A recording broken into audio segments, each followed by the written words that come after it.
Before we get into today's video, I just want to take a moment here to acknowledge a special fan who watches from the UK named Luca. Unfortunately, Luca is battling with cancer, and I truly do wish the best for him. If you'd like to leave a message down below for Luca, I'm sure he'd love to read it. I hope this makes your day just a little bit better.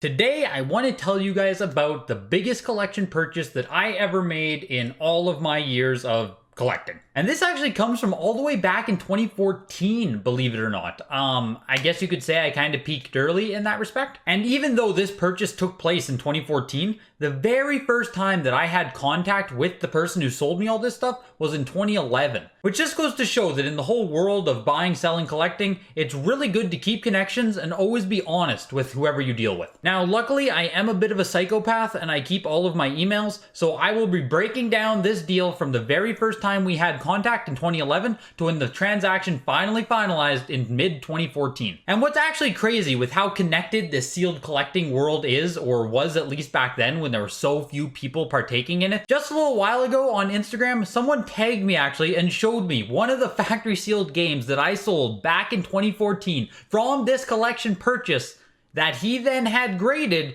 and basically came back a mint game. I'm talking a factory sealed GoldenEye 007 original print that then graded a 9.4 A+.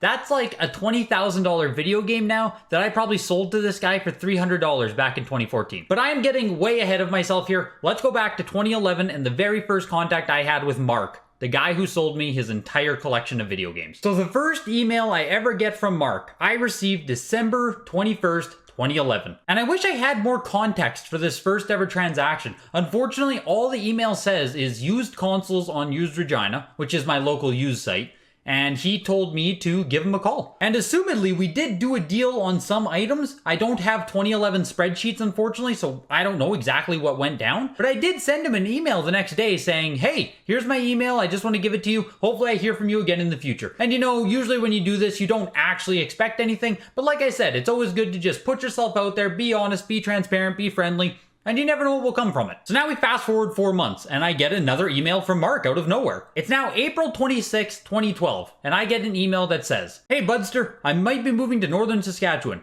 Need to sell more video game stuff. Send me an email if interested. Which, I mean, obviously, I am interested. So on that same day, 2 in the morning, I email him back. And I've always done stuff in the early morning. I'm just kind of weird like that. Even right now, recording this video, it is 2:19 a.m. It's just kind of how I live my life. But anyways, I send him an email back and I say, definitely man, what would you be looking to sell? I've always been a man guy. I say man a lot in my emails when talking. Some people say dude, some people say bud, I say man. So he hits me back that same night. Now it's 3 a.m. and he says, hey, I've got a whole bunch of pre-Nintendo consoles. And at the time, I was basically collecting everything. So I was as excited about this as I would be about any Nintendo stuff or anything. You can see in this list here, we're talking TurboGrafx 16, Vectrex, ColecoVisions, really cool stuff. So I reply back that night, 3:11 a.m. Of course I'm still awake. And I do ask him if he has any Nintendo stuff. So then later that day, Mark hits me up with a big list of stuff. And I'm just gonna put this on screen here in full, but you can see that we're talking now some brand new items, including Symphony of the Night and a Super Nintendo mini console, some great complete in box games, some great loose games, and some boxes and instructions. Even back in 2012, it wasn't exactly easy to just find all of this stuff being sold by a single person in a single transaction. So at this point, right, I am super excited. This is going to be a massive transaction, assuming that I can both, 1, afford it, and 2, make it happen. Because that's how this always works, right? You get these emails, the deal starts going,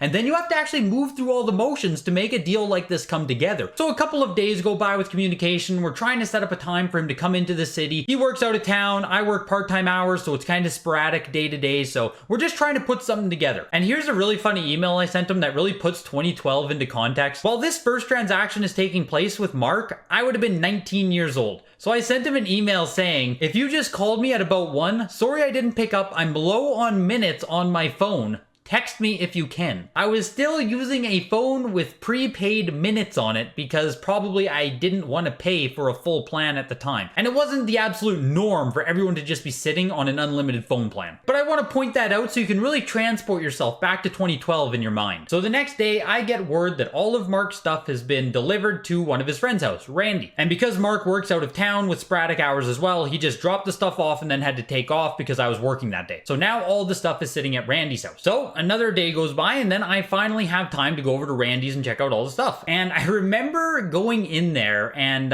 remember, I'm 19 at the time, right? So I walk into this dude's home, and it's a little bit disheveled in places, right? I'm pretty sure he did smoke, and he's probably between 35 and 40 years old. So it's a little bit intimidating. It's a little bit like, man, maybe I shouldn't be alone. On the ground in front of me, there's boxes full of all this Nintendo stuff that Mark had talked about. So I'm just slowly piecing through it, you know, making some small talk with Randy as I'm trying to piece this together. I'm pretty sure the price on this collection that I bought was right around $1,000. So I mean, in a world now when we're talking about $100,000 video games, $1,000 doesn't seem like much. But $1,000 back in 2012 went a long way. And when you're only 19 years old, $1,000 is a lot of money. So I'm slowly trying to piece through this stuff and decide if the condition's good enough. I'm trying to decide if there's enough margin for me to like resell some stuff, keep some stuff, trying to decide what I can do with all this. So I did bring a checklist with me too, and I do notice that a game is missing. Mario's Time Machine, right?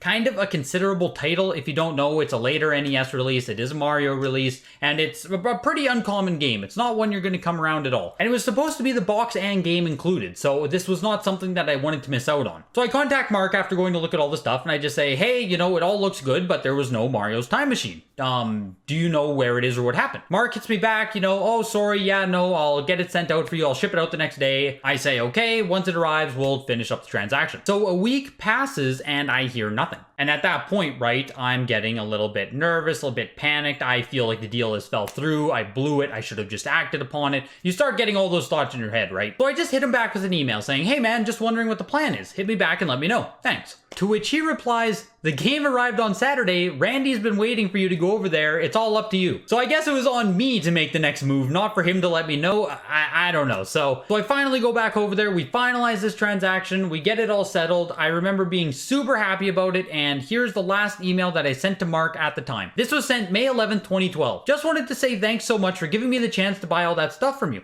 There's absolutely no way I could have afforded from retail. You can see here I have a typo. I said there's absolutely no way I could have afforded from retail. 2012 me was far less important on the details. I would absolutely never let that slide now. I'm very happy with it all, and if you are ever in the mood to sell any more of your stuff, perhaps that complete Flintstones copy you have, just let me know because I'm your man. But thanks again, and I'll talk to you later then, man. And that's a little bit of foreshadowing in this message here, because I was aware at the time that Mark did have a complete copy of Flintstones Dinosaur Peak, one of the rarest NES games there is. And that is where me and Mark left off. And now a full year and 6 months passed before I received this email, which is what sparks the whole transaction of me purchasing Mark's entire collection. November 24th, 2013. I'm thinking of selling my complete video game collection on eBay. There's a lot of stuff from NES to GameCube, Sony PlayStation, etc. This will include very rare games, Flintstones, Surprise at Dinosaur Peak, and consoles, top-loading NES CIB. Most of the stuff is new or complete in box. Here are some pictures uploaded to my Google Plus account. If you're interested, email me. We'll talk about what's for sale. I'll have a lot of picture taking to do.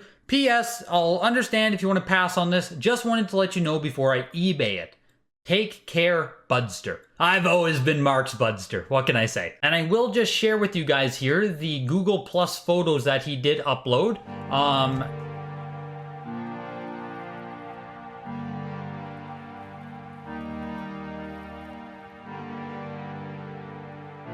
But it's no longer available. Google Plus.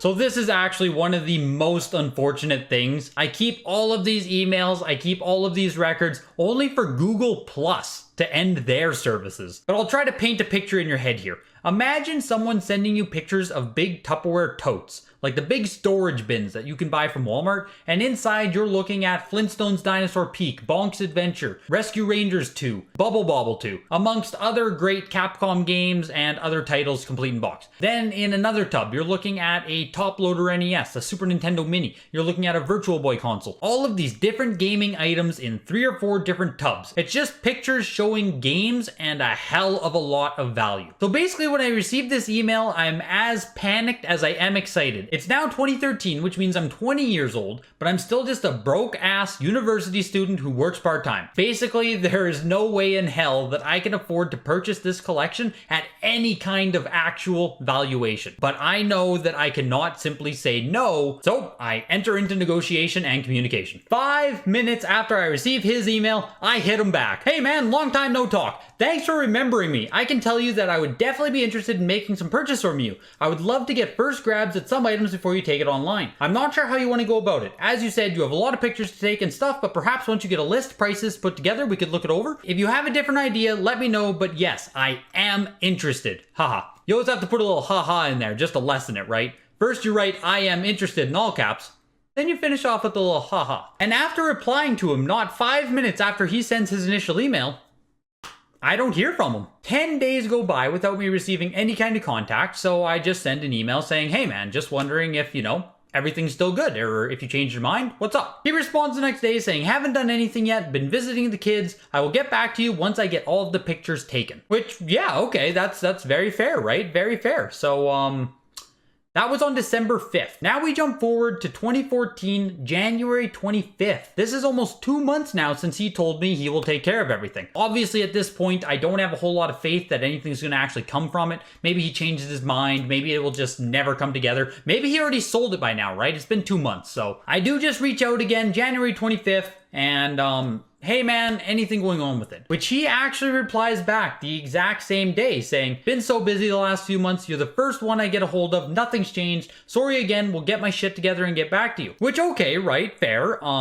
If what he says is true, I have nothing to worry about, so I do start gathering up some money, because I know this is going to cost multiple $1,000s. I don't know how many thousands it's going to cost me, nor do I know how many thousands I'll be able to get together, but I know this is not going to be cheap. So, January 25th was the last time I heard from him, and like before, you probably know the story here, we jump forward almost another 2 months without me hearing anything. So once again, I am the one to reach out to him. It's now March 19th, 2014. Hopefully 2014 has been treating you well thus far. I'm wondering if you have any updates for me. Suspense has been killing me. Talk to you later. Like I said at the beginning, putting together deals and transactions like this when you're purchasing entire collections, this shit takes work. So he responds back that same day asking for my phone number. We're gonna talk on the phone this weekend, which obviously is a lot of pressure, right? It's one thing to be emailing a guy. Once you swap to a phone call, that makes everything so much more real. This is exactly where you want to get in a transaction, but it's also a scary point in a transaction because, like I said, it starts to become real. And I do toss him my phone number that same day, and assumedly we must have talked that weekend and probably went over everything, because the next time I receive contact from him is about 45 days later. May 4th, 2014. And in this email I say, just curious if you have a ballpark as to when I could expect you to be in Regina or Moose Jaw area next. Also, if you've come up with any ballpark figure on the price you'd like to receive for everything. Talk to you later. So at this point, we still haven't formalized a price point either, which is very interesting because I thought we had already had that broken down, and he actually replies back that same day saying he's had a family emergency.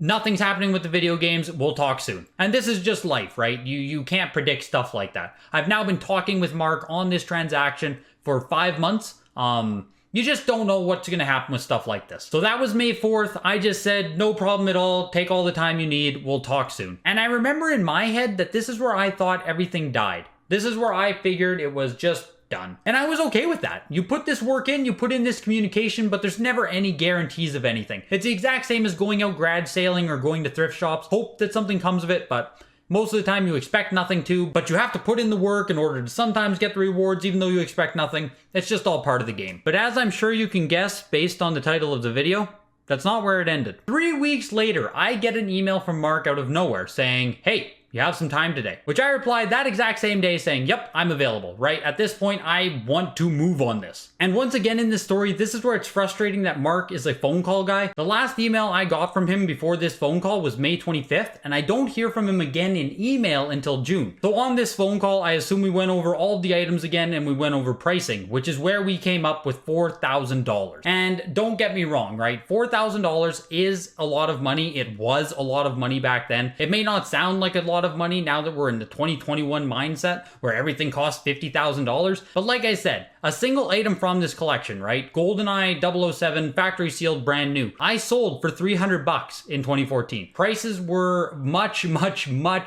lower than what we see today. That Flintstones Dinosaur Peak game was probably multiple hundreds of dollars, maybe even getting close to $1,000 for a complete in box, but prices weren't just absolutely insane. Yes, this was relatively cheap compared to the actual value of the collection. I will not deny that at all. And in no way did I talk Mark down on it either. He was well aware that he was hooking me up for it, but again, this is where that honesty and being a good person to deal with comes into play. He knew that he could sell it to me in one shot, in one go, but no work into it. I would collect it, be happy with it. I might sell some stuff. He was well aware of that. We were both going to be very happy with the transaction. The only issue in all of this is that I was 21 years old and I did not have $4,000. I didn't have close to $4,000. But this is one of those things where the opportunity exists and there is no way to say no to this. I simply had to find $4,000. Whether that meant putting it on a credit card somehow, whether it meant taking a loan from a family member, or even a more formal loan from the bank, which is actually what I ended up doing. Now, I said I was a university student at the time, so this meant I could get an extremely low rate student loan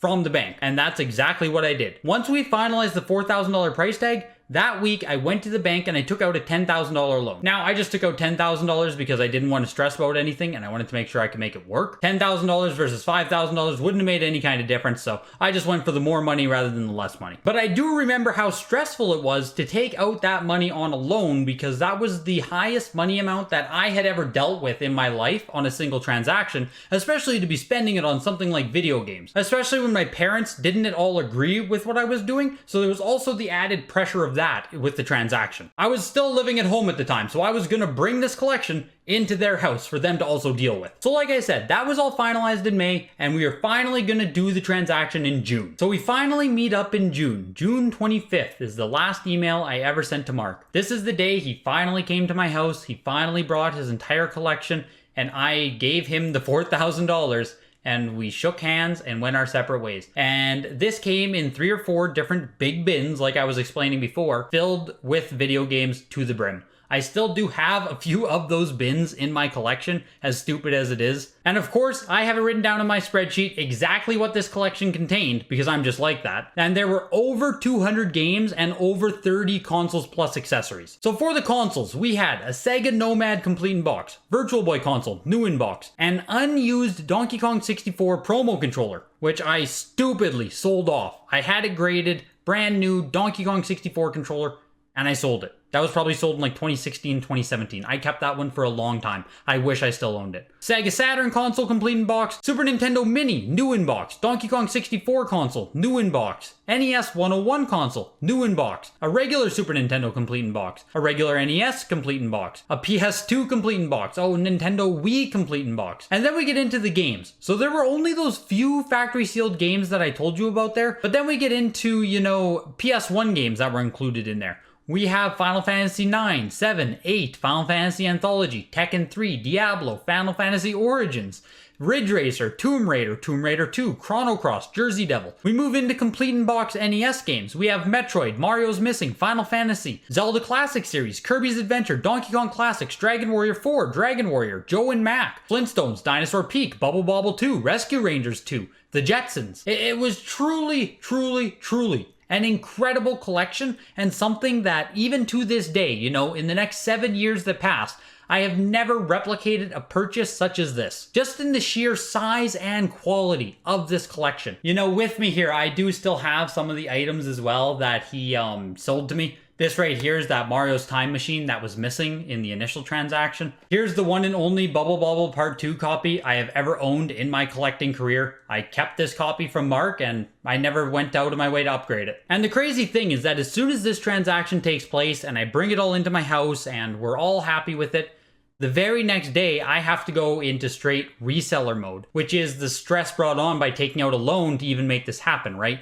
The only way this transaction happened was if I began reselling it immediately. And that's not to say I began reselling the whole collection, right? That was never the point of it. But in bringing in a collection, say, that's worth $7,000 that I only paid $4,000 for, my goal now is to immediately take out $4,000 from the collection. I basically have no other choice, or I'm going to start paying interest on my loan. And this is where that 007 GoldenEye comes into play. The first items that I sold from the collection that I bought were a factory sealed Player's Choice Super Mario's All-Stars, a factory sealed Player's Choice Super Mario World, and the original print factory sealed 007 GoldenEye. I sold the Super Mario World Player's Choice factory sealed 4 days later for $165 US. That was the market going rate at the time for Player's Choice Super Mario World. And I think that's really important to put the perspective of how much money $4,000 on video games really was. The seller of this collection, Mark, had been buying stuff up from retail when it went on clearance. He was telling me, you know, he used to own multiple new in-box Earthbounds. He used to own multiple new in-box Super Nintendo mini consoles. And he's just slowly been selling the stuff off over the years as it went up in value. And then finally in 2014, because, you know, he's always working on the road and traveling around a lot, he just got sick of dragging the collection with him, which, thanks to me forming this connection and relationship with him back in 2011, just happened to lead to me purchasing this collection from him. And truly an insane experience overall. You know, in the end, I did end up keeping a ton of stuff, even after reselling a bunch. Obviously, I wish I would have kept more from the collection. I wish I would have kept the entire collection. But sometimes when you're doing this, the only way that you can add to your collection and buy these bigger collections, buy these bigger purchases,